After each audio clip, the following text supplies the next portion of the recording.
always a blessing when we offer a hand and reach out to the less fortunate people in the society. Since a young boy, Joseph Wanjau had the heart to help the needy and share with them the little he had.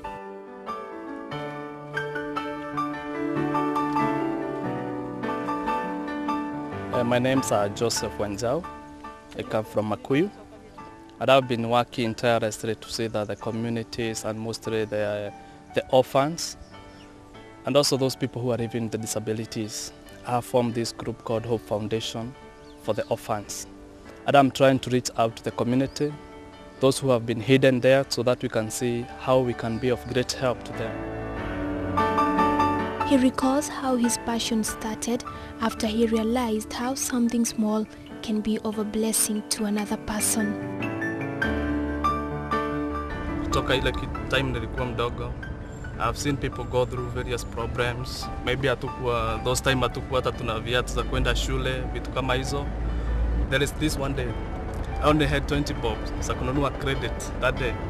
So as I was going to buy my credit, I met this one child who was and he asked me, "Can you buy for me food?"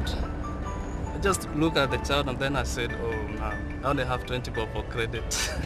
So I decided the only thing I can do, maybe this 20 bob can buy food for him. And that's what I did. I took my 20 bob, which was meant for my credit, nikamnunulia mandazi. Then the child was so happy. Since this day, he started his job together with his two other friends to reach the disabled, those who have been shunned away from the society, and show them they still have a life despite their condition. Mostly when they find somebody with a disability, they tend to hide that kind of a disabled person. And we believe, and I believe deep in my heart, that to be disabled does not mean it is the end of your life. There are so many things we can be able to do. 25-year-old Andrew Kinyanjui was born with a disability, and his mother's efforts to get the cure have been fruitless. The doctor said he had no other problem and could not change because all the organs had developed. I even had to stop attending clinic.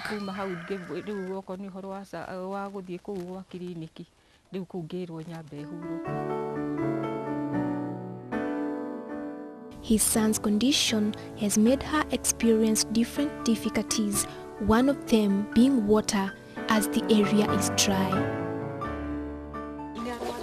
He gets sick like any other person.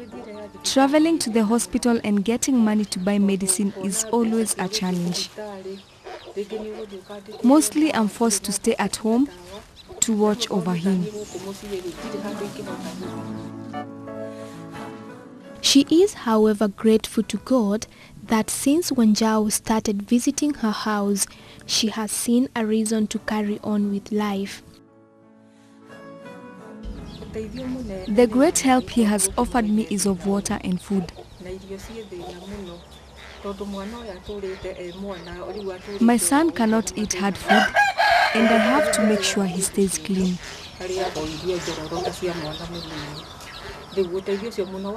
To me, he is like the rest of my children.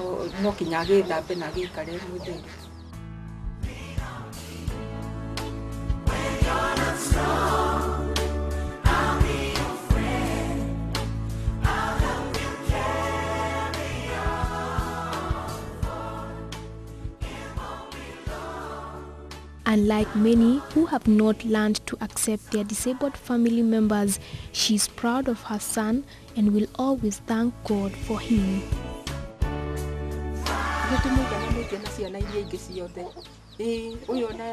I have turned to love him so much, and I never regret. From the interiors of Kambiti, Deodata Wanjiko recalls how her two grandchildren were abandoned by their parents, and young Mary Wanjiko happened to have a disability. And my daughter with her husband were at home. In the evening when I got home, I was shocked to find the kids outside. I didn't ask because I thought they were around.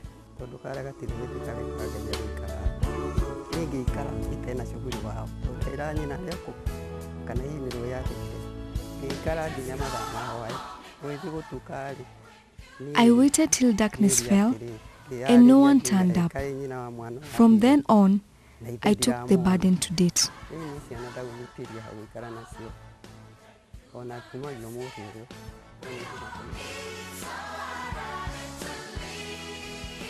She is thankful for the help Hope Foundation has offered her since then.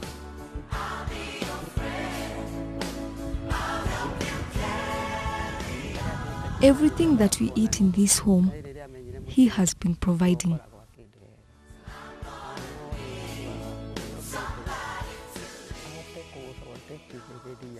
My wish is to get a well-wisher who will help me with the hospital bill. That's the only thing I need.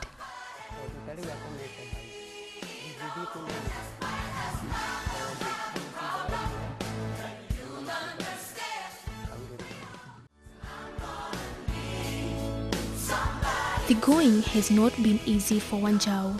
He usually walks from one home to the other, and transport has been a major problem. We are not paid to do this. We do it from the heart and we do it voluntarily. As we try to explain to them the way they can benefit. So they also expect you don't just go there empty-handed. You have to give something that you don't have. So the little we have, that's what we give. As we explain that, to have a disabled child, it doesn't mean that that child is not useful in the society. We can change that. To try solving water shortage in the area, Wanjau came up with various spots to plant trees, which he plans to give to the residents and serve as rain catchment. He is grateful for the assistance the Social Networks for Aid has offered him to enable him reach over 20 people with disabilities. There are some people who, at least when they see what we do, they support us. Maybe they can send us some food so that we can go and give. There are some also who try to give us the financial for transport. His main hope now is to educate the society and help them view disability in a positive perception. We talk to the parents or the guardians and we try to explain to them, just because this child is disabled, it doesn't mean that this child is useless. We still have hope that one day this child can be able to walk, can be able to be self-reliant. According to Diodata, prayer is the greatest weapon which has helped her love her granddaughter and accept her the way she is. I pray as I wake up and even as I go to sleep. I always ask God to give me the heart to love my granddaughter because He brought her to this world and it was with a purpose. It's true, disability is not inability. God created us with a purpose and knows us by name. Love and appreciation is the only gift we can offer to the disabled and show them they are not different in any way. We are able, and let us be able to help those who are not able, because disability is not inability. So when we join together, we can be able to help. And the more we help, and the God will go on to see unto us. May all be blessed.